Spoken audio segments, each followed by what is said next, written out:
What's up, everyone? John Rettinger from Techno Buffalo here with a full review of the mid-2010 iPod Touch refresh. Let's see if it's worth the money.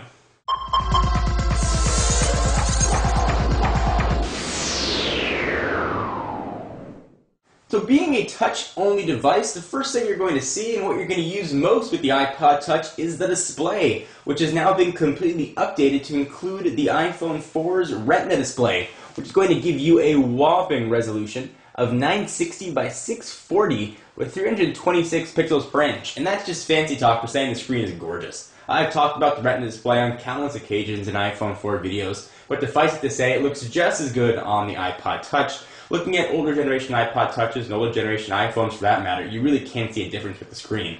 It's the highest resolution screen right now on the market, and it really does show and just pops. Images and text really look very crystal clear. Text you can zoom all the way in, you get no pixelation. And images, I mean they're high res, really do look quite nice on the screen. So one of the cool things I've always liked about the iPod Touch has been how thin they are. And this generation iPod Touch got even thinner, which is super crazy. Coming in now at 0.28 inches thick. And this thing is, I mean, razor thin. To give you a comparison, the iPhone 4 is certainly no fat boy, but it looks downright chubby next to its Touch cousin. Really very impressive. However, this thin design does bring some annoyances that I found while using the iPod. That's something to keep in mind. If you flip it over, we'll talk about some of the stuff on the back in a little bit. It is tapered, so it's rounded on the sides and rounded on the top. So the lock and power button, when using the device, you expect it to sort of just push here to be able to hit it. You actually have to almost lift up the device and hit the button down below. See, it's right there, so you hit the top, you're not going to be making contact. So it does become a little bit of annoying if you're used to using an iPhone, for example. You're going to have to sort of reconfigure how your fingers are, something that I just found to be a bit of a pain. And the same thing is going to be true with the volume buttons on the left. So this is also packing the A4 system on a chip, clocking in at just about 1 gigahertz. And this thing is very fast. Certainly it's capable of handling, all the multitasking that iOS 4 is going to bring, but it also now is going to be very capable of handling the 3D games that are making their way into the App Store. So a lot of the racing games and all the such are now going to be able to perform as they would on an iPhone 4. You're going to be able to really get that as immersive graphics on a mobile device. So certainly kudos to Apple for doing that. Really one of the big changes that most people are talking about are the addition of 2 cameras. We've got one guy on the front, you can see him right there, and we've got one guy on the back, and they both serve similar yet different purposes. The one on the front is primarily going to be used for FaceTime video calls, which has finally made their way to the iPod Touch. We've been hearing rumors of a front-facing camera on an iPod Touch for what seems like eons now. The fact that this mythical unicorn is finally here is probably going to make some people quite happy. You may have seen my demonstration video I did on FaceTime. It works very well. You just register an email address and essentially call that email address. And it works from iPhone 4 to iPod Touch and vice versa. And hopefully someday we'll have a desktop client that'll work with this as well. We'll take VGA quality photos, and so not too bad, not great. You're not going to want to blow these things up, put them on a wall, but we'll take some pictures on the front. On the back, we have a camera capable of taking HD video, and that is HD at 720p. You can record up to 30 frames per second with audio, and we'll take still photos as well at a 960 by 720 with the back camera. Just in case you were wondering, there's no LED flash here or anything, just the little camera. It's kind of lonely on the back. We do have an all-new aluminum design. You don't have that little black plastic panel for the Wi-Fi. Supposedly the aluminum is going to allow for the signal to come in and out.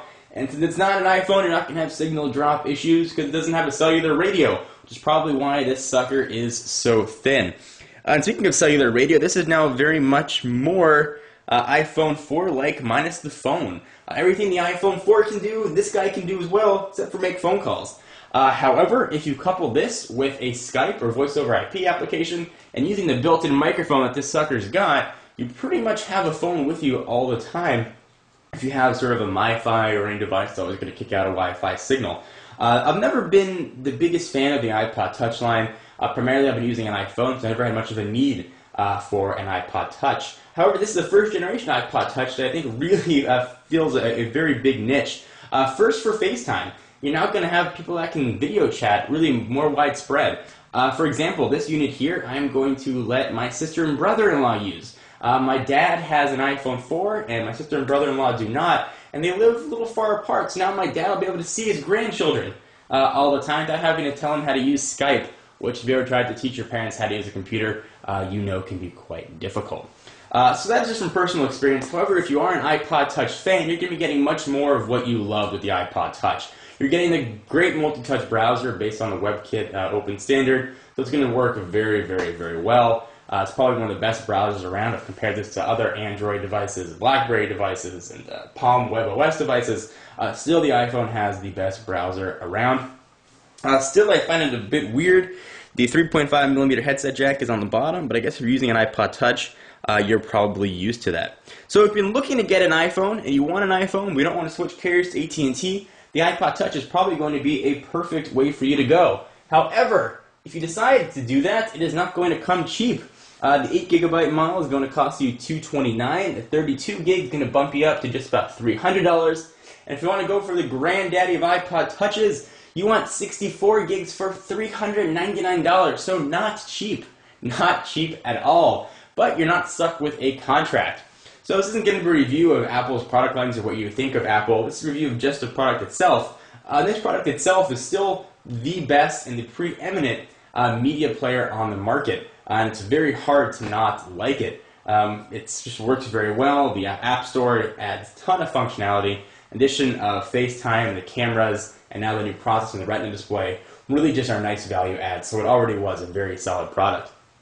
So on a 1 to 5 scale, the iPod Touch in the realm of portable media players, really comparing to the likes of the Zoom and some of the SanDisk players and some others, it's very hard to not give this a perfect 5 stars.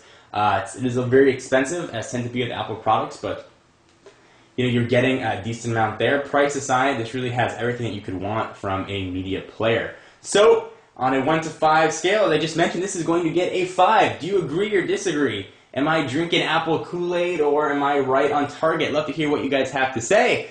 I am John Rettinger from Techno Buffalo. Be sure to check out the website for all your tech news. For exclusive content, check me out at Twitter, twitter.com/John4Lakers. And all those links, will be right down below. So be sure to check those out. I will see you in the next video. Bye-bye.